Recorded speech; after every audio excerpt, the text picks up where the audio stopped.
सुनिए कहिए, सुनिए कहिए, कहते कहते बातों में प्यार हो जाएगा।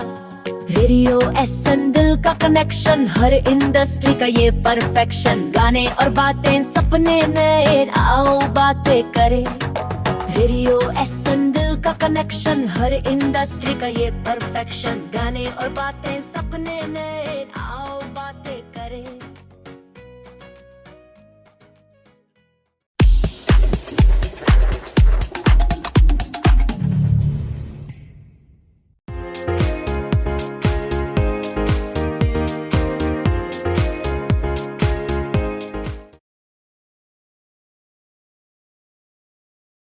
नमस्कार दोस्तों, मैं हूं आपका दोस्त समीर गोयल और आज एक नई श्रृंखला शुरू हो रही है, the conversation about cancer.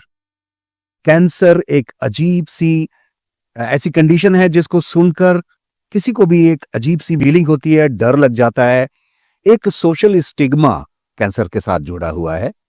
Cancer बोलते ही ऐसा लगता है जैसे कोई डेथ सेंटेंस, कोई सजा सुना दी गई हो, लेकिन ऐसा नहीं है। समय बदल चुका है।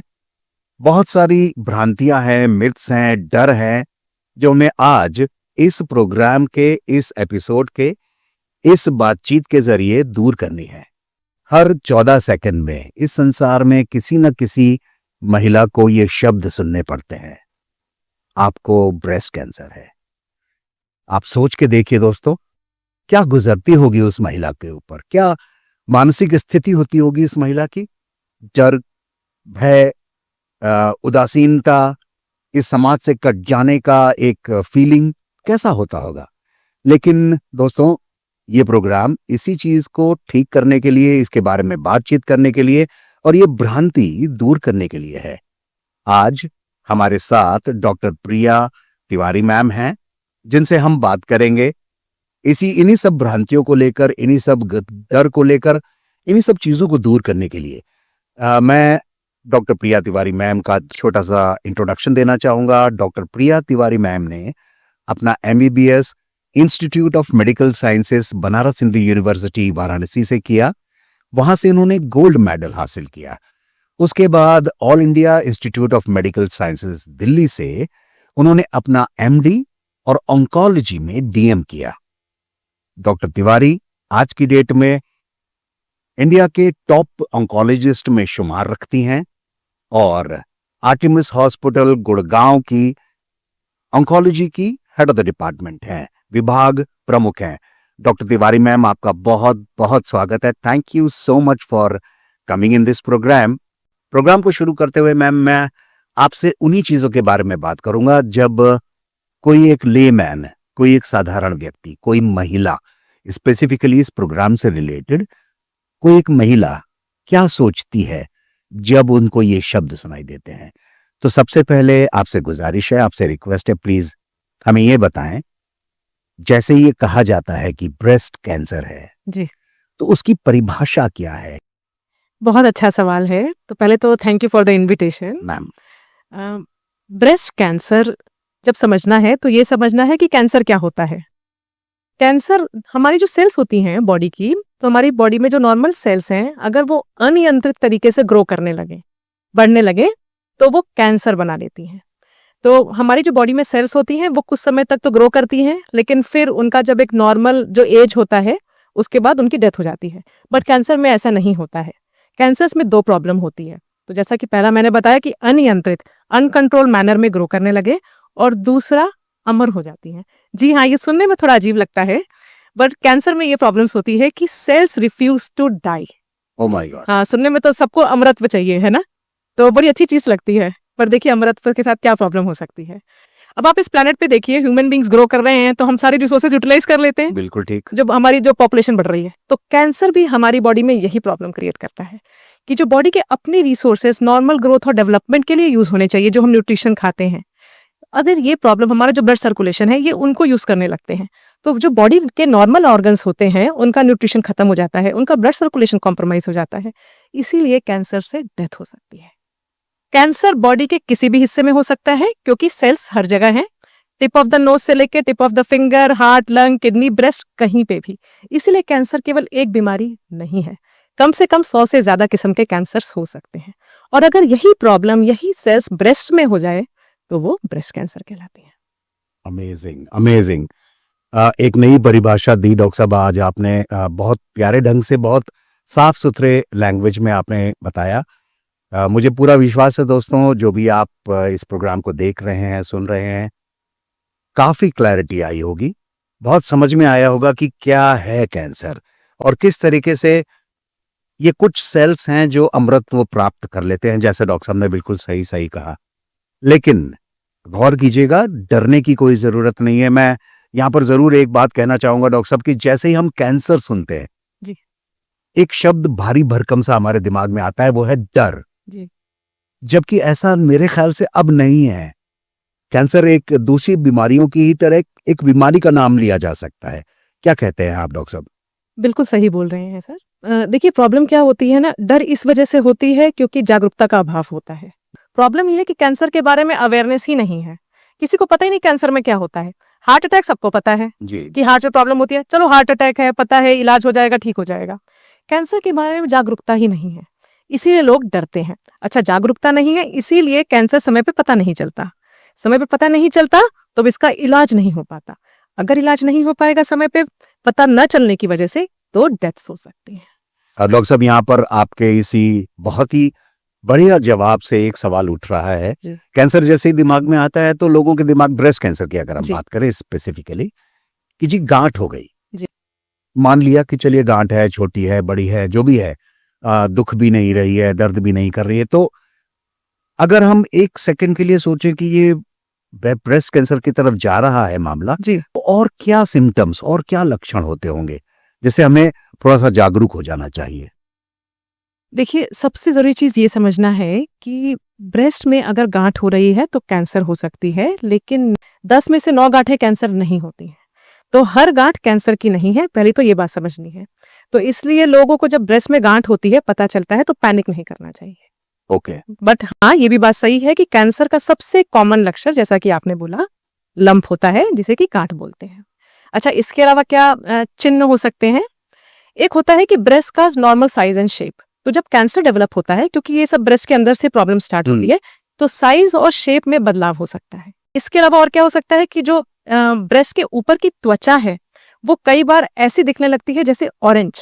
सुनने में ये थोड़ा सा अजीब लगे, लेकिन ऐसा भी होता है कि जो त्वचा जो है वो ऑरेंज के छिलके जैसी लगने लगे, ऐसा कैंसर का लक्षण होता है। साइज और शेप में चेंज हो जाए, अचानक से ब्रेस्ट बहुत बड़ा या बहुत छोटा हो जाए। इसके अलावा निप्पल में डिस्चार्जेस हो सकते हैं, जिसमें से ब्लड आ जाए। डिस्चार्जेस बहुत, कई बार ब्रेस्ट फीडिंग के बाद जब खत्म हो जाए तभी भी डिस्चार्जेस होते रहते हैं। जी। तो डिस्चार्जेस देखिए इन्फेक्शन में भी हो सकते हैं, बट हाँ, डिस्चार्जेस ब्रेस्ट कैंसर का भी लक्षण है।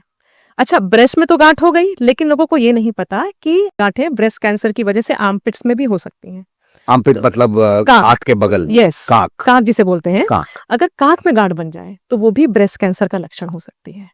अच्छा, इसके अलावा देखिए, जब बॉडी में कैंसर डेवलप होता है, तो जैसे मैंने आपको डेफिनेशन में बताया कि ये बॉडी के ऊपर एक बहुत बड़ा स्ट्रेस होता है, बॉडी के रिसोर्सेज को यूज करने लगता है, इंसान को वेट लॉस शुरू हो जाता है। इंसान जो भी खा रहे होते हैं, खाना खा रहे होते हैं, वो कैंसर खा के ग्रो कर रही होती हैं, है ना? तो वेट लॉस शुरू हो जाता है। तो अगर सपोज करिए कोई महिला ऐसी है, कैंसर औसतन ना 40-50 साल की उम्र का रोग है, तो अगर किसी की एज ज्यादा है, 40-50 साल से ज्यादा है, और अगर किसी को वेट लॉस स्टार्ट हो जाए, तो हम ओपीडी में कोशिश करते हैं कि हम उनका जरूर ब्रेस्ट एग्जामिन कर लें जी, कि मुझे पता है कि ऐसा कैंसर का लक्षण हो सकता है।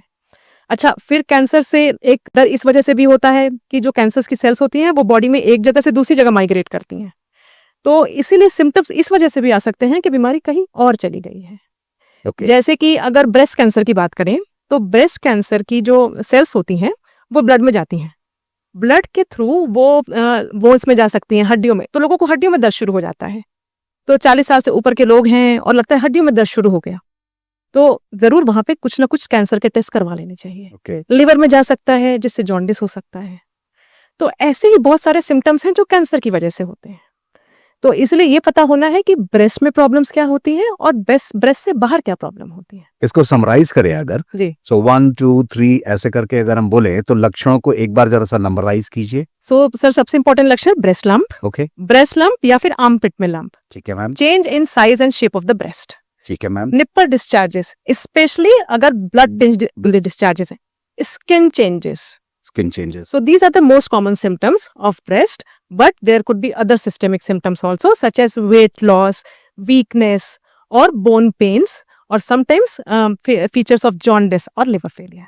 ओके दोस्तों, जिस तरीके से डॉक्टर साहब ने समझाया है अब बहुत क्लैरिटी आई होगी कि सिम्टम्स क्या हैं। मेरी गुजारिश रहेगी इस प्रोग्राम को एक बार नहीं 2-3 बार देखिए, जिससे कि आपको याद हो जाए, अवेयर हो जाएं आप कि क्या क्या सिम्टम्स हो सकते हैं और हमें कब तुरंत डॉक्टर के पास, डॉक्टर प्रिया तिवारी मैम जैसे डॉक्टर्स के पास हमें जाना चाहिए। आगे बढ़ते हुए आपसे अगला सवाल पूछना चाहूंगा मैम, कैंसर के बारे में ये भी सुना जाता है, भ्रांतियां भी हो सकती हैं और कुछ सच्चाइयां भी, कि अगर कुछ हेरिडेटरी है, पारिवारिक कुछ इतिहास है, दादी को या परदादी को या माँ को अगर कुछ ऐसा है तो वो भी महिलाओं में आ सकता है।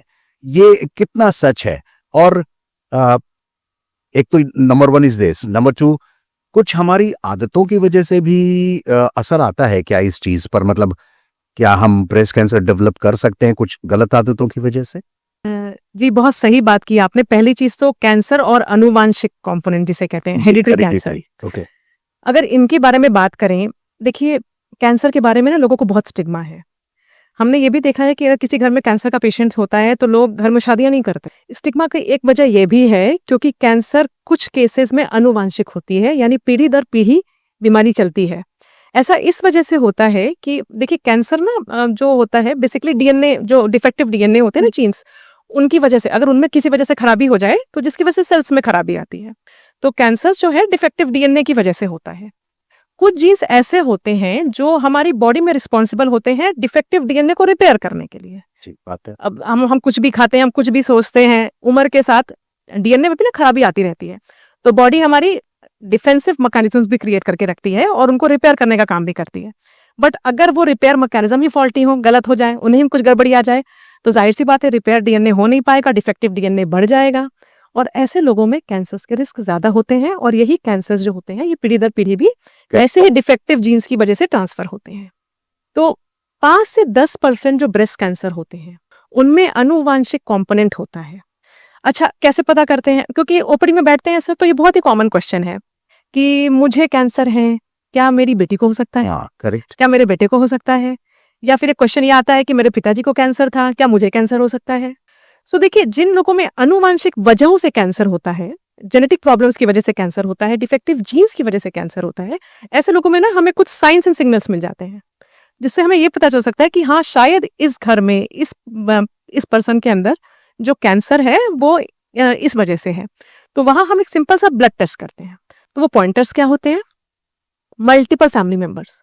जैसे सपोज करिए कि किसी, अब देखिए जीन्स की बात हो रही है, तो जीन्स तो बहुत फैमिली मेंबर्स के आपस में शेयर होते हैं। जी। तो मल्टीपल फैमिली मेंबर्स में हमें कैंसर मिलते हैं। पता चला कि एक पेशेंट को कैंसर था, उसकी बहन को भी कैंसर है, या उनकी मदर को कैंसर था, या कम से कम मासी की लड़की में कैंसर है, या लड़के में कैंसर है। जो ये प्रॉब्लम्स होती हैं ये ट्रांसमिटेबल होती हैं, है ना, एक जनरेशन से दूसरे जनरेशन ट्रांसमिट होती हैं। तो हमें मल्टीपल जनरेशन में मिलता है कि एक जनरेशन में चलो ग्रैंडफादर को कैंसर था, फिर अब इनको कैंसर हो गया। तो हमें जहाँ पे, तो इसलिए हम डिटेल फैमिली हिस्ट्री लेते हैं। जी। अच्छा, यंग एज में कैंसर हो जाए, देखिए कैंसर एक ऐसी बीमारी है कि जो बढ़ती उम्र के साथ ज्यादा देखी जाती है, और इसीलिए एक ये भी रिस्क है कि आजकल इंडिया में हम कैंसर ज्यादा देख रहे हैं क्योंकि people are living longer. Correct. हाँ, तो cancer is a disease which we see, जो हम ना 40-50 साल की उम्र के बाद ज्यादा देखते हैं। बट अगर हमें यंग लोगों में कैंसर मिल जाए 30 साल की अवस्था में, 22 साल की अवस्था में, तो हमें इतना पता है कि यहाँ पे कुछ जीन्स में प्रॉब्लम हो सकती है जिसकी वजह से कैंसर जल्दी हो रहा है। अच्छा, एक और क्या चिन्ह होता है कि एक ही इंसान के अंदर 2 तरह के कैंसर हो जाए। Oh my God. जी, ऐसा भी होता है। लोगों को लगता है कि एक कैंसर हो गया तो कई बार वहां पे बस नहीं होती, कई बार 1 से ज्यादा कैंसर्स मिलते हैं। जिनके अंदर जीन्स की प्रॉब्लम होती है उनके अंदर हमें ब्रेस्ट में कैंसर, ओवरीज में कैंसर, एक स्किन कैंसर होता है, मेलानोमा, पैनक्रियाटिक कैंसर, ऐसे दिख सकते हैं हमें। एक और बड़ी इंपॉर्टेंट बात है सर, मेल्स में अगर ब्रेस्ट कैंसर हो, अब ये बात बड़ी अजीब लगती है, मेल्स में कैंसर, मेल्स में तो ब्रेस्ट के बारे में कोई बात ही नहीं करता, ब्रेस्ट कैंसर की बात तो बहुत दूर की बात है। मेल्स में अगर ब्रेस्ट कैंसर हो तो वहां पे 100% टेस्ट करना चाहिए ये देखने के लिए कि कैंसर कहीं जीन्स पे रन कर रहा है कि नहीं, क्योंकि देयर इज अ चांस ऐसे लोगों में मेल्स में ब्रेस्ट कैंसर भी होते हैं। अगर मेल में ब्रेस्ट कैंसर हो जी, उसके लक्षण क्या होंगे? मतलब किसी व्यक्ति को कैसे पता चलेगा कि मेरे को ब्रेस्ट कैंसर हो गया या मुझे चेक कराना चाहिए? सर देखिए बहुत रेयर बीमारी होती है मेल्स में ब्रेस्ट कैंसर, इसीलिए स्क्रीनिंग जैसे टेस्ट जो कि फीमेल्स में ब्रेस्ट कैंसर के लिए रिकमेंडेड है, वैसे तो टेस्ट नहीं है, लेकिन चिन्ह जो है वो फीमेल ब्रेस्ट कैंसर जैसा ही होते हैं। ओ। जो सिम्टम्स होते हैं वो female breast cancer. So most common जो प्रेजेंटेशन होता है वो लंप या गांठ ही होती है। ओके। जैसा कि मैंने अभी आपको बताया, निपल से डिस्चार्ज, हाँ जी। आर्मपिट में गांठें, change in size and shape, ये सारी चीजें मेल्स में हो सकती हैं। सो हाँ, दूसरी चीज ये कि एक सिंपल सा ब्लड टेस्ट करके सर जीन्स आइसोलेट करके ये पता कर सकते हैं कैंसर अनुवांशिक है या नहीं। तो जहां हमें लगता है कि हाँ जरूरत है करना चाहिए, वहां ये सिंपल ब्लड टेस्ट इंडिया के हर छोटे बड़े शहर में उपलब्ध हैं और डॉक्टरी रिकमेंडेशन पे किए जा सकते हैं। रिपोर्ट 2-3 वीक्स में आ सकती है। अब आपके आई थिंक एक दूसरा क्वेश्चन भी था कि आदतें क्या जी, आदतें। देखिए सबसे जरूरी चीज ये समझनी है कि जो सबसे इंपॉर्टेंट रिस्क फैक्टर है कैंसर का वो किसी के कंट्रोल में नहीं है, और वो क्या है? बढ़ती उम्र। ओके। तो इसीलिए दुनिया का हर इंसान कुछ अच्छी आदतों के साथ हो, कुछ बुरी आदतों के साथ हो, कैंसर उसे हो सकता है और ब्रेस्ट कैंसर भी हो सकता है। लेकिन हाँ, कुछ रिस्क फैक्टर्स की वजह से रिस्क ज्यादा हो जाता है और कुछ प्रोटेक्टिव फैक्टर्स की वजह से रिस्क कम किया जा सकता है। तो कुछ तो हमारे हाथ में भी चीजें हैं। जी हाँ। इंडिया में ओबेसिटी का खतरा बहुत बढ़ रहा है, ओबेसिटी कैपिटल बन रहे हैं अब हम। मोटापे की वजह से ब्रेस्ट कैंसर बढ़ रहा है। सुनने में बड़ा अजीब सा लगता है, अटपटा सा लगता है मोटापा और कैंसर। यहाँ तो मैं बोल रही हूँ कि कैंसर में वेट लॉस होता है। और जबकि सर मोटापे की वजह से क्या होता है ना, जो हमारी फैट चर्बी की लेयर होती है ना, वो हार्मोनल इम्बैलेंसेस क्रिएट कर देती है। ठीक बात है। ब्रेस्ट कैंसर जो है वो ग्रो करने के लिए ना, नॉर्मल ब्रेस्ट को ग्रो करने के लिए एस्ट्रोजन नाम का एक हार्मोन बॉडी में रिस्पॉन्सिबल होता है। ये फैट में भी बनता है, हम चर्बी की लेयर में बनता है ये। तो अगर जिन जो लोग मोटे होते हैं उनमें एस्ट्रोजन का कंटेंट बढ़ जाता है और ये ब्रेस्ट की टिश्यू को ना कॉन्स्टेंटली स्टिमुलेट करता रहता है ग्रो करने के लिए। ओके। तो किसी भी वजह से अगर एस्ट्रोजन का लेवल बॉडी में बढ़ जाए तो मोटे लोगों में ये दिक्कत होती है। शराब के सेवन से दिक्कत बढ़ती है। शराब का सेवन करने से एस्ट्रोजन के लेवल्स बॉडी में बढ़ जाते हैं। कुछ तरह की ओरल कॉन्ट्रासेप्टिव पिल्स, तो देखिए ओसीपीज तो अच्छे होते हैं बट हमें साथ में उनका कंटेंट भी देखना चाहिए। कुछ ऐसे ओरल कॉन्ट्रासेप्टिव पिल्स होते हैं, कुछ हार्मोनल रिप्लेसमेंट थेरेपीज होती हैं जिसमें एस्ट्रोजन काफी ज्यादा होता है। बढ़ जाता है। ऐसी सप्लीमेंट्स जो हैं ये ब्रेस्ट कैंसर का रिस्क बढ़ाते हैं। अच्छा, लाइफ स्टाइल बहुत इंपॉर्टेंट हो गई है। अगर हम फिजिकल एक्टिविटी ना करें, देखिए बॉडी के ऊपर ना बहुत तरह के स्ट्रेसर्स होते हैं, तो body constantly trying to repair them. Physical activity से हम सारे स्ट्रेसर्स इंप्रूव कर सकते हैं। साइंटिफिक डेटा है कि अगर आप 5 दिन कुछ ना कुछ फिजिकल एक्टिविटी करें हफ्ते में, आधे घंटे के लिए भी करें, जिसमें कि ब्रिस्क वॉक हो गया, साइकिलिंग हो गया, रनिंग, जॉगिंग, कुछ भी करें, तो आप कैंसर के रिस्क को कम कर सकते हैं, ब्रेस्ट कैंसर के रिस्क को बहुत कम कर बढ़िया। सकते हैं। अच्छा, खाने में आजकल बातें होती हैं, बहुत जरूरी है खान पान भी समझना। 2 इंपॉर्टेंट फैक्टर्स मैं आपको यहाँ पे बताऊंगी, red meat and process meat. World health organization कहता है कि अगर रेड मीट का कंजम्पशन ज्यादा है, प्रोसेस मीट का कंजम्पशन ज्यादा है, तो ब्रेस्ट कैंसर का रिस्क ज्यादा है। दूसरे कैंसर्स के लिए भी बड़ा इंपॉर्टेंट है। डॉक्टर साहब, इसी बात से एक सवाल और दिमाग जी। में आ रहा है।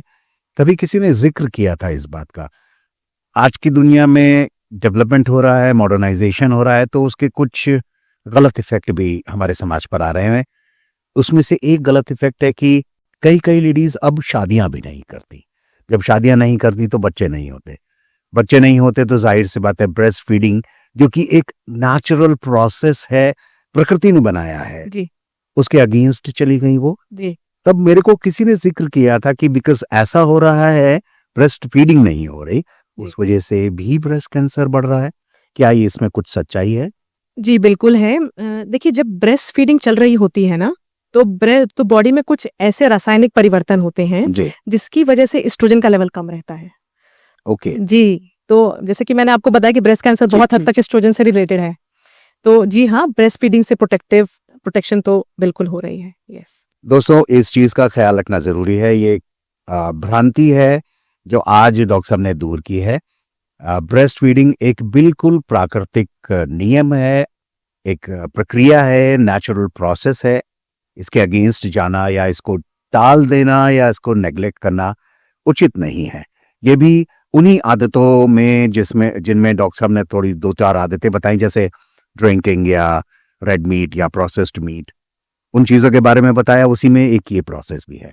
एक और सवाल दिमाग में आ रहा है, क्योंकि जब हम ब्रेस्ट कैंसर सुनते हैं या कोई भी महिला ब्रेस्ट कैंसर सुनती है और वो अगर पढ़ी लिखी है, तो उसके दिमाग में एक बात तो साफ साफ आती है कि सेल्फ चेक।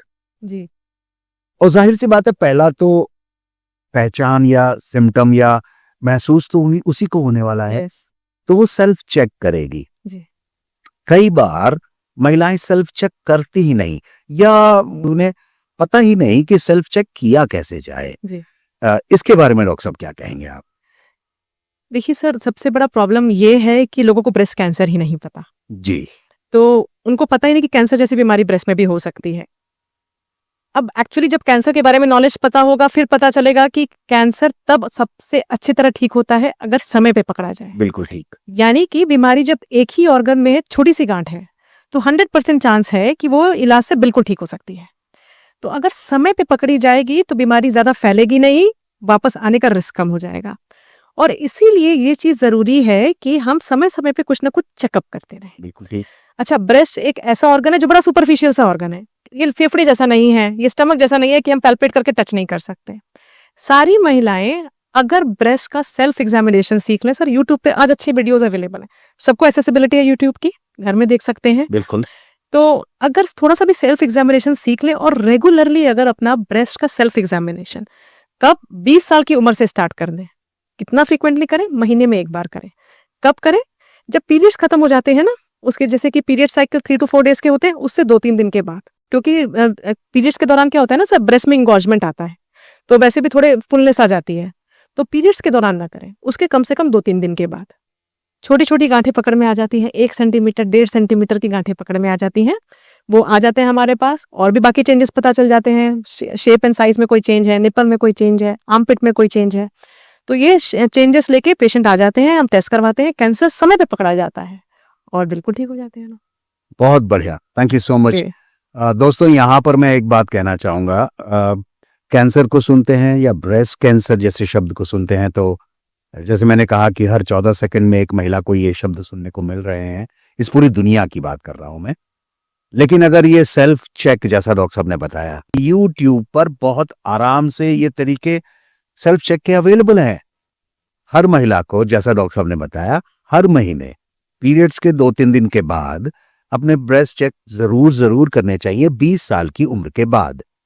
इसमें अब कोई सोशल स्टिग्मा नहीं रह गया है, ओपनली बात होती है, डिस्कशन होते हैं, तो इसमें कोई शर्म नहीं है। अपने आप को ठीक रखना हमारा सबसे पहला दायित्व है। तो अगर ये सेल्फ चेक करके कोई भी कैंसर या ब्रेस्ट कैंसर पहली ही स्टेज में पकड़ में आ जाए, तो 10 में से 9 से ज्यादा महिलाएं अपनी पूरी जिंदगी बहुत स्वस्थ जीवन गुजारती हैं, बिल्कुल आजाद। ये है वो बात जो स्टैब्लिश करती है कि हमें अब डरने की जरूरत नहीं है। Thank you so much doctor साहब, thank you so very much. Doctor साहब, जब किसी पेशेंट को या किसी भी महिला को ये कहा जाता है कि आपको कैंसर है, तो आप सबसे पहले उनसे क्या बात करती है, उनको उम्मीद देने के लिए, या how do you council? Because आपके लिए भी तो ये बड़ा डिफिकल्ट होता होगा किसी कैंसर पेशेंट को डिक्लेयर करना। सर देखिए, एक टर्म होता है पेशेंट डॉक्टर रिलेशनशिप। 2 तरह के पेशेंट्स आते हैं। एक होते हैं कि जिनको केवल गांठ पता चली, बट अभी तक कैंसर की डायग्नोसिस नहीं है, तो कुछ गांठ पता चली और वो सीधे हमारे पास आ गए। अब इंडिया उन कंट्रीज में से है कि जहां पे पेशेंट को गांठ पता चलती है तो वो जनरल फिजिशियन पे जाने की बजाय वो ऑन्कोलॉजिस्ट के पास आ सकता है। सर, ये हमें रियलाइज नहीं होता कि हम जिस कंट्री में रह रहे हैं वहां पे हमारे पास क्या पर्क्स है, बट इंडिया में ये चीज है, ये किसी और कंट्री में नहीं हो सकता। तो एक तो ये तरीके मरीज आते हैं कि हाँ गांठ पता चली, फिर मैंने कुछ तो हमें समझ में आ भी जाता है शुरुआती चेकअप्स पे कि ये कैंसर नहीं है, लेकिन हाँ जब हम एग्जामिनेशन करते हैं तो हमें लगता है कि ये कैंसर हो सकता है। तो फिर एक इन्वेस्टिगेशन होती है, बायोप्सी FNAC बोलते हैं, कि निडल डाली, सैंपल लिया। यहाँ पे एक भ्रांति है, लोगों को लगता है निडल डालेंगे कैंसर की गांठ फूट जाएगी, जो कि सही नहीं है। ये बहुत सेफ प्रोसीजर होता है। तो जब निडल डालेंगे, सैंपल ले लेंगे, कोई चीरा फाड़ा का काम नहीं है, और वो डायरेक्टली माइक्रोस्कोप के अंदर एग्जामिन कर ली जाती है और पता चल जाता है कैंसर है या नहीं। अच्छा, अगर कैंसर है तो जब पेशेंट रिपोर्ट लेकर आते हैं ना, तो एक ये बात जरूरी है समझना कि उस समय हमारा सारा कंसंट्रेशन और फोकस सर उस पेशेंट पे होना है। मेरा फोन बज रहा है, मैं किसी और से बात कर रही हूँ, मैं किसी और से हंस रही हूँ, तो ये चीजें ना मुझे ये दिखाता है कि मैं बहुत कैजुअल हूँ। बिल्कुल ठीक। तो मुझे अपना सारा फोकस अटेंशन उस पेशेंट के लिए देखना है, क्योंकि उस पेशेंट के लिए मैं क्या बोलने वाली हूँ ये बहुत इंपॉर्टेंट बात होने वाली है। तो हम उस तरह का माहौल ओपीडी में हमें क्रिएट करना चाहिए। ये सारे डॉक्टर्स के लिए बहुत जरूरी है सर। हमें ये बात समझनी चाहिए कि हम जो पेशेंट को बताने वाले हैं, हम क्या बोलने वाले हैं, हम किस तरह की काउंसलिंग करने वाले हैं, पेशेंट की सारी आगे की जर्नी उसी चीज से डिसाइड होगी। बिल्कुल ठीक। क्योंकि बहुत हद तक बीमारियों का रिजल्ट कैसा होगा, ट्रीटमेंट के साइड इफेक्ट्स कैसे होंगे, ये सब कुछ पेशेंट के मेंटल मेकअप पे भी डिपेंड करता है। और फर्स्ट स्टेप उसमें यही रहता है कि मैं जो फर्स्ट स्टेप पे उसको ये बताती हूँ कि उसको जो कैंसर की डायग्नोसिस है वो मैं उसे कैसे माहौल में बताती हूँ, वो मैं कितनी एम्पैथी के साथ बताती हूँ। एट द सेम टाइम मुझे उसमें उन्हें कॉन्फिडेंस भी इम्पार्ट करना है कि हाँ ट्रीटमेंट क्या हो सकता है, ट्रीटमेंट की डिटेल्स क्या हो सकते हैं, ट्रीटमेंट के पॉसिबल साइड इफेक्ट्स क्या हो सकते हैं। और मुझे ओपन कम्युनिकेशन रखना है। मुझे ये कॉन्फिडेंस देना है पेशेंट को कि आप कुछ भी पूछ सकते हैं मुझसे, आपको जितना टाइम चाहिए आपको वो मिलेगा। बिल्कुल ठीक है डॉक्टर साहब। यहाँ पर एक साइकोलॉजी से जुड़ा जी। हुआ एक मतलब एक नॉर्मल रूटीन मानसिकता से जुड़ा हुआ सवाल मेरे को दिमाग में आ रहा है। फर्ज कीजिए, ईश्वर ना करे कभी भी जी। ऐसा हो, लेकिन फर्ज कीजिए आपको अपनी सिस्टर को या आपके जी। परम मित्र को, आपकी जो सहेली हो, उनको ये बताना हो कि ऐसा कुछ आपके साथ हो गया है। सर एक्चुअली मेरा कैसे कर- पर्सनल एक्सपीरियंस भी रहा है। जी। तो मतलब कैंसर आजकल अनफॉर्चुनेटली इस कंट्री में इतना कॉमन हो गया है, नॉट जस्ट ब्रेस्ट कैंसर, कि नियर एंड डियर वंस पर भी मिल रहा है। जी जी। तो सर मैंने एक्चुअली वहीं से सीखा है। ओके। हाँ, कि मुझे ये रियलाइज हुआ कि अगर, और फिर वहीं से ये कंडीशनिंग डेवलप हुई है शायद, कि ये जो पेशेंट है इसको मुझे वही एम्पैथी देनी चाहिए जो मैं अपने नियर एंड डियर वंस को दूंगी। तो सर बिल्कुल जो वो स्टेप्स फॉलो करेंगे कि मुझे किसी अपने रिलेटिव को देना पड़े, क्लोज रिलेटिव। तो my maternal grandmother died because of breast cancer. तो इसलिए मुझे पता है कि बहुत ही एम्पैथी चाहिए होती है सर। सबसे इंपॉर्टेंट चीज़ यही है कि हमें हर ट्रीटमेंट में और हर न्यूज़ ब्रेक करते वक्त हमें ये सोचना होता है कि अगर ये मेरे किसी रिश्तेदार को होगा तो मैं क्या बोलूंगी, मैं क्या करूंगी। जी और कई बार पेशेंट भी ओपनली बोल देते हैं मैडम, कई बार होता है ना सर, आजकल लोग ओपिनियंस लेकर आते हैं। तो ये बड़ा कॉमन हो गया है कि आपके रिलेटिव में होगा, आपकी मदर को कैंसर हो जाएगा तो आप कैसे ट्रीट करेंगे। तो ये बड़ा कॉमन, तो इसलिए मुझे वो तो देखिए सर, मुझे जो डिसीजन पे कॉन्फिडेंस होगा वो मैं इम्पार्ट करूंगी। तो मुझे भी ये क्लैरिटी चाहिए कि मुझे क्या करना है। बहुत बढ़िया, बहुत बढ़िया। जी। दोस्तों, मैं स्पेसिफिकली इस बात से थोड़ा सा इमोशनल हो रहा हूँ। ये चीज़ मैं साफ साफ आपको बताना चाहता हूँ कि डॉक्टर प्रिया तिवारी मैम का ऑब्जेक्टिव उद्देश्य ही यही है कि कोई भी महिला जिसको इस तरह की बात कही गई हो कि आपको ब्रेस्ट कैंसर है, डॉक्टर तिवारी का उद्देश्य है कि वो महिला अकेली नहीं होगी।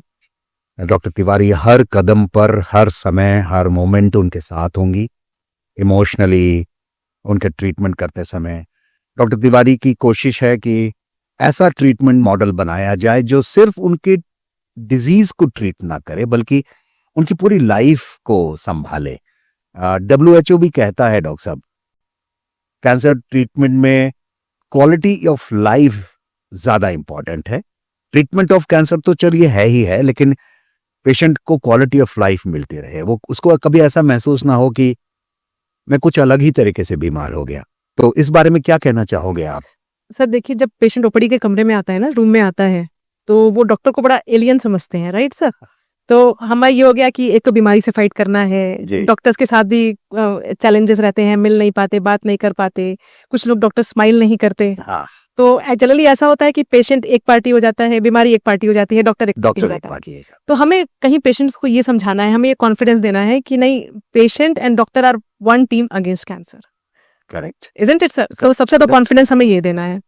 अच्छा, पेशेंट्स के ना सर कई बार कई इश्यूज होते हैं, बहुत स्पेशली फीमेल्स में बड़ा कॉमन है, गिल्ट बहुत कॉमन होता है। जी जी जी। है ना, कि मैंने शायद कुछ गलत किया है जिसकी वजह से मुझे कैंसर हो गया है। देखिए फीमेल्स की ऐसी अपब्रिंगिंग होती है ना सर इंडिया में कि उनको ये सिखाया जाता है कि आपको लोगों की देखभाल करनी है ना, you have to become care taker for everybody. Correct. तो जब कैंसर होता है तो उनको लगता है कि now they are somebody else has to take their care. तो उसमें काफी लोग अफेक्टेड हो रहे हैं, तो फीमेल्स को ये बात भी बड़ा परेशान करती है। तो बहुत सारे ऐसे इश्यूज होते हैं जो फीमेल्स के दिमाग में कॉन्स्टेंटली चलते रहते हैं। मैंने ये बात रियलाइज किया है कि कई बार ना सर एक काउंसलिंग बहुत हेल्प करती है। तो आजकल स्पेशली हर अच्छे हॉस्पिटल्स में ना एक साइको ऑन्कोलॉजिस्ट भी आ गए हैं। तो जो केयर गिवर्स होते हैं और जो पेशेंट होते हैं उनको तो आई स्ट्रांगली रिकमेंड कि कुछ ना कुछ काउंसलिंग जरूर करवानी चाहिए। तो ऐसे बहुत सारे जो दिमाग में थॉट्स चल रहे होते हैं उनमें काफी क्लैरिटी मिल जाती है। डॉक्टर साहब, यूं समझ लीजिए आपने मेरे सवाल पूछने से पहले ही जवाब दे दिया। जी। बहुत बहुत शुक्रिया इस चीज का। मेरे दिमाग में दो सवाल आ रहे थे। एक तो आपने एक चीज सही कहा कि महिलाओं को ऐसा लगने लगता है कि हमारी कोई गलती हो गई, ब्रेस्ट कैंसर हो गया हमें तो हमने कुछ गलत कर दिया, हमारा दोष है। तो एक तो उनको इस साइकोलॉजी से बाहर निकालना बहुत जरूरी है कि इसमें आपकी कोई गलती नहीं है, चाहे वो हेरिडिटरी क्यों ना हो, जी। आपकी कोई गलती नहीं है। और किसी भी दूसरी बीमारी की तरह के आप एक पेशेंट हैं और उसको ठीक किया जा सकता है।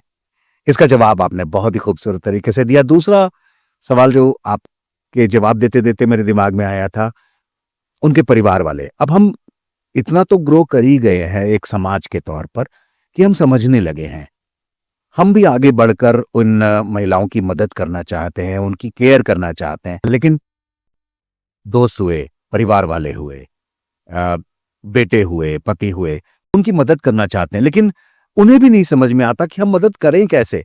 एक तो वो भी कॉन्शियस रहती हैं कि हम मदद लें कैसे, और हम कॉन्शियस रहते हैं कि हम मदद करें कैसे।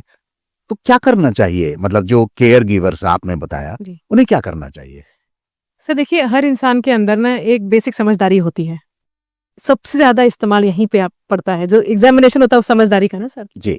अब मैं आपको एक सिंपल एग्जांपल देती हूँ। सपोज करिए किसी को कैंसर की डायग्नोसिस बनी है ना, तो क्या होता है ना, रिश्तेदार आके ना ढेर सारी सलाहें देने लगते हैं। जी। ये मत खाओ, वो मत करो, ये मत करो, वो मत करो, इससे मत मिलो। बहुत ही फ्रस्ट्रेटेड हो जाते हैं पेशेंट्स। बिल्कुल ठीक। तो सबसे इंपॉर्टेंट चीज है कि सलाहों से बचें। ओके। हाँ, क्या जरूरी होता है, देखिए पेशेंट के दिमाग में 100 चीजें चल रही होती हैं, पेशेंट को सुने। बिल्कुल ठीक। हाँ, सो अब पेशेंट हियरिंग लिसनिंग इसको कहते हैं ना, कि शांति से ना आप सुने मरीज क्या कह रहा है।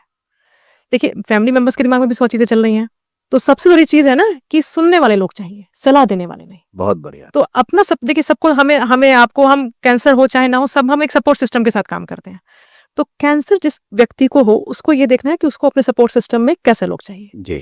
तो मैंने ये देखा है कि ऐसे लोग रखें कि जो आपको सलाहें ना दें, जो समझदार हों, और जो कहने से ज्यादा आपकी सुने, वो सबसे जरूरी चीज है।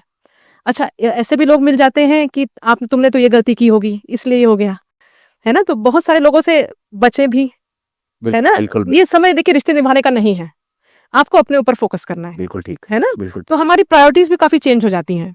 तो प्रायोरिटीज चेंज करिए, वो जरूरी है। उसके लिए भी आपको अपराध बोध की जरूरत नहीं। तो ऐसा सिस्टम बना के चलेंगे सर। बिल्कुल है। अच्छा, कुछ लोगों को ये लगता है कि अब जैसे कि हम यही डिस्कस कर रहे हैं कि महिलाओं के साथ खासतौर पे प्रॉब्लम है कि वो खाना नहीं बना पा रही, हो सकता है सब्जियां लाने का काम नहीं है। तो उनको ये बात समझनी चाहिए कि हाँ, ऐसे समय लोगों की और सहायता लें। अब ना लोगों के साथ ये होता है कि नहीं, सब कुछ मुझे ही करना है, बीमारी हो तभी भी हम ही करेंगे। तो ये चीज समझनी है कि नहीं, if you are not well, okay, rest. Help accept करना भी, it's okay to accept the help. It's absolutely okay. Yes. Doctor साहब, आपकी इस बात से मुझे दो चीजें जो पकड़ में आई हैं। सुनना एक जी। बहुत बड़ी आर्ट है। मैं किसी एक सिंगर, म्यूजिक टीचर से बात कर रहा था, तो मैंने उनसे पूछा कि साहब, आप अपने जो शिष्य हैं, अपने स्टूडेंट्स हैं, उनको क्या एक टीचिंग देते हो, इंपॉर्टेंट टीचिंग? तो उन्होंने बोला कि मैं उनको बोलता हूँ, तानसेन बनने से पहले कानसेन बनना सीखो। मतलब पहले सुनना सीखो, बाद में गाना। So this is extremely important. दोस्त भी देखा जाए डॉक्टर साहब तो वही अच्छा है जो सुने आपको। यस। सुनने वाले ही नहीं है, हमें अपनी ही बात कहते रहने में मजा आता है। This is number 1। यस। दूसरा बात जो आपने बहुत बढ़िया कही, बहुत सारे लोग सलाह देने आएंगे। यस। आपको भी पता होगा कि कौन लोग, मुझे माफ कीजिएगा ये शब्द यूज करने के लिए, टॉक्सिक है। उनसे बात मत कीजिए, क्योंकि वो ऐसी सलाहें देंगे या आपको दोष ठहराएंगे कि आपने कुछ गलत कर दिया है, उसी वजह से ऐसा हो गया। यहाँ पे एक एग्जांपल दूंगी आपको। प्लीज। एक पेशेंट थे, उनकी ना कैंसर की बीमारी दोबारा वापस आ गई। तो उनके घर में 2 रिलेटिव्स आए और उनसे पूछते हैं, हाँ तो अभी कितना समय बचा है, how much time you have left. I mean बहुत इंसेंसिटिव कमेंट, बहुत ही ज्यादा इंसेंसिटिव। अब लोगों को लगता है कि शायद वो भला सोच रहे हैं, हाँ, बट बहुत ही इंसेंसिटिव कमेंट था ये। ऑफ कोर्स मतलब बहुत ही, जी। If at all I am permitted to say, stupid question था ये कि जी कितना समय बचा है। ये आपने सही कहा, बहुत ही इंसेंसिटिव है ये मामला। तो अब आगे बढ़ते हैं, अगर ट्रीटमेंट पार्ट की बात करें, यस। तो इन पिछले 5 सालों में ऐसे क्या डेवलपमेंट्स हुए हैं जिससे हम थोड़ा उनके बारे में बताइए, जिससे हम बिल्कुल फील कर सके now we are safe. Sir देखिए, डेवलपमेंट्स ना बहुत सारे लेवल्स पे हुआ है। एक इंडिया में अगर डेवलपमेंट की बात करें तो जो सुविधाएं, जो फैसिलिटीज केवल टायर 1 सिटीज में उपलब्ध थी, जी। अब छोटे छोटे शहरों में भी उपलब्ध हैं। पहले क्या थी ना कि हेल्थ फैसिलिटीज एक ही जगह कॉन्सेंट्रेटेड थी। बीमारी के इलाज के लिए हमेशा लोग भाग भाग के छोटे शहरों से बड़े शहरों में आते थे। दिल्ली, बॉम्बे। यस, लेकिन अब छोटे छोटे शहरों में भी कैंसर जैसी बीमारी का अच्छा इलाज उपलब्ध है, मशीनें उपलब्ध हैं, डायग्नोस्टिक फैसिलिटीज, रेडिएशन की मशीनें। तो ये सबसे अच्छी बात है। अच्छा, कैंसर में ट्रीटमेंट की बात करें तो देखिए, एक होता है सर्जरी। पहले क्या करते थे ना कि ब्रेस्ट पूरा रिमूव कर देते थे कि कैंसर है, रूट्स हैं, वापस आ जाएगी बीमारी, पूरा ब्रेस्ट रिमूव कर दो। लेकिन आज हमें ये पता चलता है कि कैंसर जैसी बीमारी में भी वी नो कि कहाँ पे हमें बहुत रेडिकल होने की जरूरत नहीं है, वेयर लेस इज एनफ। तो कहाँ केवल ब्रेस्ट की गांठ निकाल के ट्रीटमेंट हो सकता है, पूरा ब्रेस्ट नहीं रिमूव करना। अच्छा, कीमोथेरेपी से लोगों को बहुत डर लगता था। जी जी जी। सबसे बड़ा रिस्क जो फिल्मों में दिखाते हैं कि कीमोथेरेपी स्टार्ट हुई और सारे बाल गिर गए। हाँ। तो थोड़ा ड्रामेटिक चीजें हैं। हर कीमोथेरेपी से हेयर लॉस नहीं होता है, लेकिन हाँ, आजकल कूल कैप करके डिवाइसेस आ गई हैं जी। जिससे हेयर लॉस भी कम हो गया है। पहले लोगों को लगता था कि कीमोथेरेपी करेंगे तो बड़ा पेनफुल होगा, बड़ा वॉमिटिंग होती रहेगी, बहुत अनप्लेजेंट जर्नी हो जाएगी, बट सपोर्टिव केयर बहुत इंप्रूव कर गया है। जी। इतनी अच्छी मेडिसिन आ गई हैं कि नोजिया वॉमिटिंग ना के बराबर होता है। दूसरे साइड इफेक्ट्स को भी फाइट करने की अच्छी मेडिसिन है। कुछ और तरीके के भी डेवलपमेंट्स हैं। एक है इम्यूनोथेरेपी। एक देखिए, हर कैंसर सेम नहीं होता, हर पेशेंट सेम नहीं होता। ब्रेस्ट कैंसर एक होता है, एक सब टाइप होता है जिसको हम ट्रिपल नेगेटिव ब्रेस्ट कैंसर बोलते हैं, जो सबसे एग्रेसिव कैंसर होता है। उसमें इम्यूनोथेरेपी का इलाज बड़ा अच्छा कारगर काम कर रहा है। स्पेशली अगर किसी को ऑपरेशन, देखिए कैंसर की गांठ अगर एक ही जगह है तो हम ऑपरेशन करवा देते हैं, राइट। पर कई बार देखते हैं बीमारी उसके बाद वापस आ गई। अच्छा, वापस क्यों आती है? क्योंकि कैंसर, जैसे कि मैंने आपको बताया कि ब्लड में जाने की टेंडेंसी कहीं और चला गया वो। हाँ, वहां से वो वापस आता है। तो इसलिए आजकल कॉन्सेप्ट ये है कि कैंसर की सर्जरी से पहले ही कुछ इलाज कर दिया जाए ताकि जो ब्लड में सेल्स हैं वो कम हो जाए, ब्लड की सफाई कर दी जाए। तो लोग सर्जरी से पहले कीमोथेरेपीज देते हैं। ड्यूबल की। हाँ जी। और आजकल इम्यूनोथेरेपी करके एक इलाज आया है। इम्यूनोथेरेपी एक अलग तरह की दवाइयां होती हैं, ये कीमोथेरेपी वाली दवाइयां नहीं है।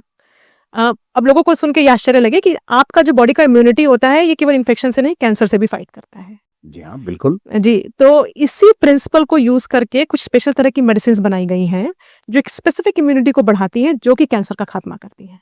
और ये देने से फिर ये इम्यूनोथेरेपी दे दी, सर्जरी करा दिया, जो बचा हुआ ट्रीटमेंट है वो कर लिया, तो कैंसर वापस आने का जो रिस्क है वो काफी कम हो जाता है। तो इम्यूनोथेरेपी बहुत अच्छा हो गया है, सपोर्टिव केयर इंप्रूव कर गया है, सर्जिकल टेक्निक्स इंप्रूव कर गई हैं, रेडिएशन की मशीनें। अब रेडिएशन क्या होता है? कैंसर्स में क्या होता है सर? रूट्स होती हैं, जी। जड़ें होती हैं। अब कोई पेशेंट आया, पूछा सर्जरी तो करा ली, आगे रेडिएशन क्यों कराना? कैंसर में ना जड़ें होती हैं जिससे वापस ग्रो करता है। तो इसलिए ना हम रेडिएशन यानी कि लेजर्स यानी रेस का इस्तेमाल करते हैं उन जड़ों को जलाने के लिए। तो आजकल latest state of the art radiation machines आ गई हैं जिनमें प्रिसीजन बड़ा अच्छा होता है कि जो सराउंडिंग टिश्यूज को जो साइड इफेक्ट होने वाला होता है, कोई भी प्रॉब्लम होती है, वो कम से कम हो जाए। तो बहुत सारे ऐसे नए नए डेवलपमेंट्स आए हैं जो कैंसर ट्रीटमेंट में पेशेंट्स को काफी हेल्प कर रहे हैं। बहुत बढ़िया। मैं ये सवाल मेरे दिमाग में उठ ही रहा था जब आप ये बात बता रही थी कि कैंसर से ट्रीटमेंट, कैंसर के ट्रीटमेंट से रिलेटेड जी। बड़ी सारी भ्रांतियां, बड़े सारे Oh, डर, yes. बड़े सारे कंफ्यूजन पूरे समाज में है। जी। क्योंकि गूगल पेशेंट बहुत हो गया है आजकल। ये एक टर्म मेरे को किसी एक डॉक्टर साहब ने बोला। Google patient, Google doctor. जी।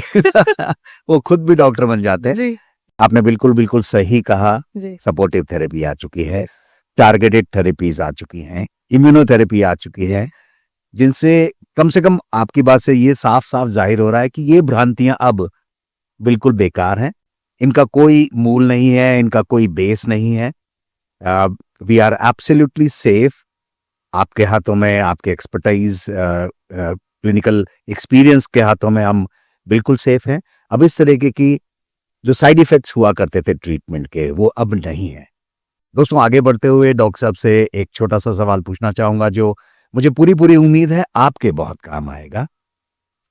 डॉक्टर साहब, हम लोग ने ट्रीटमेंट की बात कर ली, हम लोग ने एडवांसमेंट्स की बात कर ली, हमने भ्रांतियों के बारे में बात कर ली, हमने डर के बारे में बात कर ली, हमने सेल्फ चेकअप की भी बात कर ली। फर्ज कीजिए कोई भी एक महिला है इस प्रोग्राम को सुनने के बाद वो ये डिसाइड करे कि चलो let me check myself, let me establish a routine कि जी मैं ऐसा ऐसा करूंगी अब जी। अपने स्वास्थ्य के लिए। जी। एक मॉडल दीजिए। जी। अगले एक हफ्ते में कोई भी महिला यस, ऐसा क्या करे अपने हेल्थ के लिए, अपनी ब्रेस्ट हेल्थ के लिए? बहुत अच्छा सवाल है सर। तो देखिए, ब्रेस्ट सेल्फ एग्जामिनेशन तो हमने डिस्कस कर ही लिया। मेमोग्राम जरूरी है। जी, ओके। मेमोग्राम एक ऐसी जांच है, सिंपल वर्ड्स में बोलें तो X ray of the breast. Mammogram, अगर किसी महिला की उम्र 40 साल से ज्यादा है तो मेमोग्राम एक ऐसी जांच है जिसका डेटा आया है कि स्क्रीनिंग मेथड है कि अगर 1 से 2 साल में एक बार मेमोग्राम करवाते हैं तो उससे ब्रेस्ट कैंसर के रिस्क में कमी होती है, ब्रेस्ट कैंसर से होने वाली डेथ्स में कमी होती है। क्योंकि देखिए, आपने सेल्फ एग्जामिनेशन कर लिया, छोटी छोटी गांठें पकड़ में आती है, बट फिंगर्स की भी कुछ सेंसिटिविटी होती है, कुछ लिमिटेशंस होती है। बिल्कुल बिल्कुल। मेमोग्राम छोटे से छोटे 0.2 सेंटीमीटर, 0.1 सेंटीमीटर की गांठ को भी पकड़ सकती है। एक आपको फिगर देती हूँ। ब्रेस्ट कैंसर अगर अमेरिका में हुआ तो 8 महिलाओं में से 7 महिलाएं बिल्कुल ठीक हो जाती हैं। बहुत बढ़िया। हाँ, चाइना में से 5 में से 4 ठीक हो जाती है। इंडिया में से बस 2 में से 1। 50% 50%। यस, ओनली बिकॉज स्क्रीनिंग नहीं होती हमारे यहाँ। ओह गॉड। तो देखिए, लाइफ स्टाइल मैंने आपको बताया, आपको एक्सरसाइज की अहमियत बताई, डाइट बहुत इंपॉर्टेंट है, सेल्फ एग्जामिनेशन बहुत Self इंपॉर्टेंट है, examination, अल्कोहल अवॉइड करिए, ओरल कॉन्ट्रासेप्टिव क्या है ये देखिए, लेकिन मेमोग्राम बहुत जरूरी है। जी। और कुछ नहीं तो अगर मेमोग्राम ही कर रहे हैं तो कैंसर छोटी सी गांठ में ही पता चल जाए। तो देखिए, जितनी कम बीमारी उतना कम इलाज। बहुत बढ़िया। जी। ये इस बात से मुझे 2 चीजें पकड़ में आ रही हैं जो मैं खुद की लर्निंग के हिसाब से आ रही है। मैं भी पारिवारिक इंसान हूँ। जी। 2 चीजें समझ में आ रही है, एक तो सेल्फ चेकअप, दूसरा मेमोग्राम। यस। दोस्तों, एक बार मैं गौर से बोलना चाहूंगा, डॉक्टर साहब ने अभी बोला मेमोग्राम 40 साल की उम्र की से ज्यादा की महिलाओं में थोड़ा ज्यादा जरूरी हो जाता है, लेकिन डॉक्टर साहब 40 साल की उम्र से कम की भी महिलाओं में ये रिकमेंडेड है अगर कोई गांठ पकड़ में आ जाए तो? उन्हीं लोगों में रिकमेंडेड है सर। देखिए, स्क्रीनिंग तब कहते हैं जब कोई सिम्टम नहीं है, मतलब आपने सेल्फ एग्जामिनेशन कर लिया और आपको कोई गांठ नहीं मिली। करेक्ट। अच्छा, 40 साल से कम में तभी रिकमेंडेशन है अगर फैमिली में किसी को कैंसर से, या आपको कुछ हेरिडिटरी कैंसर, जो हम आनुवांशिक कैंसर की बात करते हैं, जी। उसमें तो फिर ये डिसाइड करते हैं कि कब मेमोग्राम शुरू करना है, कि उस इंसान में बाकी लोगों को कब कैंसर हुए हैं।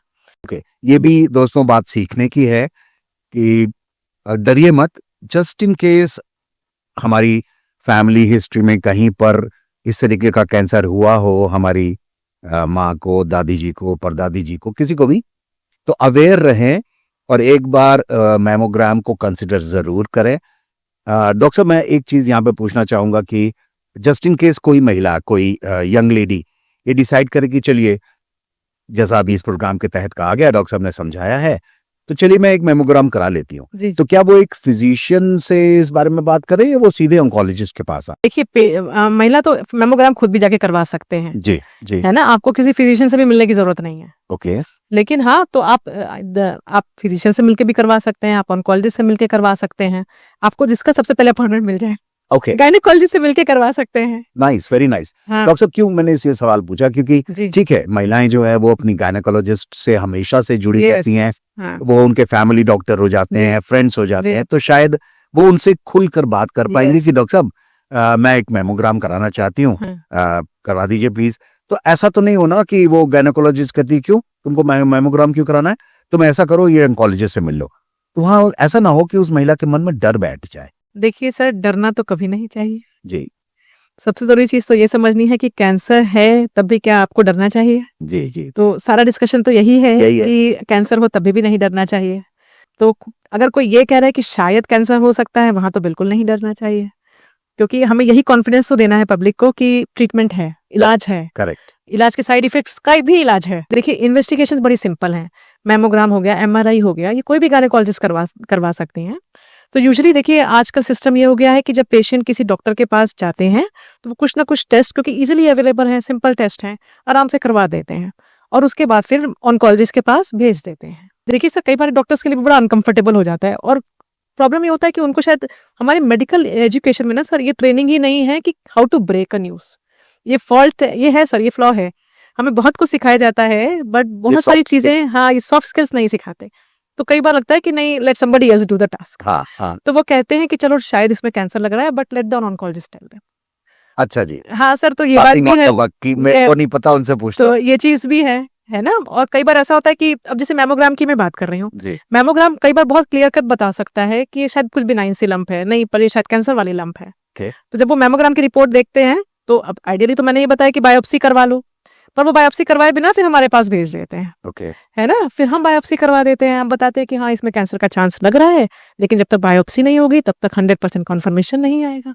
तो वहाँ पे रिपोर्ट्स करेंगे और अगर लगता है कैंसर है तो फिर जैसा हमने स्टार्ट किया कि हाँ कैसे बताना है, कैसे बहुत बातचीत बढ़िया करनी है। बहुत बढ़िया। दोस्तों एक और चीज की मैं यहाँ पर क्लैरिटी देना चाहूंगा। डॉक्टर साहब ने अभी एक टर्म यूज किया, थोड़ी देर पहले भी यूज किया था, एफएनएसी एंड बायोप्सी। जी इसके इन दो टर्म्स को लेकर भी जबरदस्त भ्रांतियां हैं। जी जैसे आपने कहा कि अगर एफएनएसी करेंगे तो वो फूट जाएगा, जी बढ़ जाएगा और डेवलप हो जाएगा, ये भ्रांतियां हैं। जी जबकि मैं यहाँ पर क्लैरिटी देना चाहूंगा कि एफएनएसी मतलब फाइन नीडल एस्पिरेशन, मतलब फाइन नीडल, मतलब ऐसा लगेगा ही नहीं कि जैसे इंजेक्शन भी थोड़ी सी चुभन देता है, लेकिन एफएनएसी में वो भी नहीं है।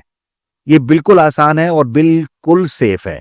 ये बहुत इंपॉर्टेंट है। दो चीजें निकल के आई हैं, एफएनएसी एंड मैमोग्राफी। ये दोनों टेस्ट ऑलमोस्ट कंक्लूसिव हैं, जी पता चल जाएगा जी है या नहीं। उसके बाद कहा जाता है ना, डर के आगे ही जीत है। तो डर को मारने की जरूरत नहीं, डरने की जरूरत नहीं है, जी लेकिन वो चीज हमें एक चैलेंज देती है। जिंदगी है, बहुत मुश्किल से मिली है और हमें लड़ना है। जी ये बात तो बिल्कुल ठीक है। डॉक्टर साहब कुछ सवाल जल्दी जल्दी से पूछना चाहूंगा। कोई भी एक ऐसी भ्रांति के बारे में बताइए जो आप बहुत रेगुलर सुनती हो। रेगुलरली तो सबसे ज्यादा बायोप्सी है, लेकिन मैं आपको एक इंटरेस्टिंग भ्रांति बताती हूँ। Please do. हम ना विलेजेस में कैंप्स के लिए जाते हैं, जी तो वहां पे ना लेडीज का एक बड़ा कॉमन क्वेश्चन होता है, वो ना ब्लाउज में पर्स रखती हैं। आपने जी। भी देखा होगा, जी जी जी। उनको लगता है पर्स रखने की वजह से कैंसर होता है। ओह गॉड। आजकल ये हम बहुत सुन रहे हैं कि ब्लाउज में पर्स रखा था उससे तो कैंसर नहीं होता, उससे तो कैंसर नहीं होता। लेकिन हाँ, बाकी तो सबसे ज्यादा कॉमन तो यही है कि सर निडल डालेंगे और कहीं कैंसर फूट ना जाए। फूट ना जाए। और दूसरा सबसे ज्यादा लोगों को फिर ये भी स्टिग्मा है कि उस घर में शादी नहीं करेंगे क्योंकि कैंसर है, कैंसर डेथ सेंटेंस है। तो ये तो बहुत ही कॉमन ये है, प्रॉब्लम है कि लोगों को लगता है कि कैंसर हो गया तो इसका मतलब जान गई।